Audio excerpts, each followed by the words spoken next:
Breaking news as we come on the air. Tensions escalating in the Middle East. Iran has launched hundreds of drones and missiles in its first direct military attack against Israel. Hello, and thank you for joining us. You're watching a special edition of Eyewitness News at 8, live on ABC 7, Hulu Live, and wherever you stream. I'm Michelle Fisher. And I'm Jory Rand. This attack is in retaliation to the deadly strike on Iran's consulate in Syria. This also coming more than 6 months after Iranian-backed Hamas terrorists invaded Israel, triggering a bombardment in Gaza. Tonight, Iran launching more than 200 bomb-carrying drones and missiles at Israel, but the Israeli Defense Forces say the vast majority were intercepted. We're learning U.S. forces helped to shoot down some of those drones. Still, a handful of missiles did land in Israel, including one that hit a military base and injured a child. President Biden pledging ironclad support from the U.S., even among continuing pressure to abandon Israel's efforts in Gaza that have now killed thousands of Palestinian women and children. Eyewitness News reporter Leanne Suter has been following all of today's breaking developments and joins us now live. Leanne? Jory, Michelle, growing concern as tensions escalate between Iran and Israel. The attack is the first time Iran has launched a direct military assault on Israel. Swift condemnation coming from the United Nations and other nations as well. Concern and fear as Iran targets Israel with hundreds of drones. This is an unprecedented direct attack by Iran, not just its proxies, on Israel and on allied forces in the region. I say allied because America is very much involved in this.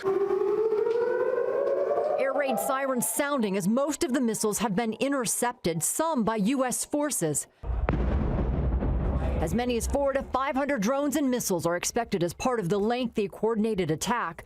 U.S. officials say they are coming from inside Iran, as well as Iraq, Syria, and southern Lebanon. The targets appear to be 3 military bases. We are monitoring the threat in the airspace. It is a threat that takes several hours to reach the territory of the State of Israel.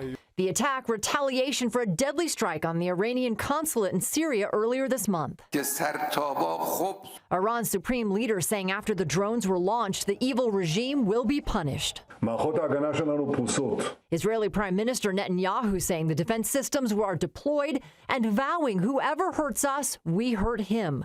President Joe Biden cutting his weekend in Delaware short and returning to the White House to meet with his national security team. Senior administration officials say Biden, who has pledged to stand with Israel, plans on talking to Netanyahu tonight about the attack.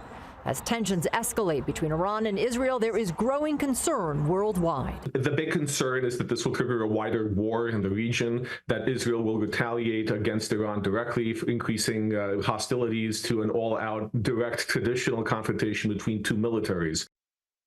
Here at home, local law enforcement is on high alert. The LAPD as well as the LA Sheriff's Department both say that they are closely monitoring developments with this situation going on between Israel and Iran, but say at this point there are no credible threats here at home. Also, as a precautionary measure, they are also adding patrols around sensitive religious sites here throughout the area. Leanne Suter, ABC 7 Eyewitness News.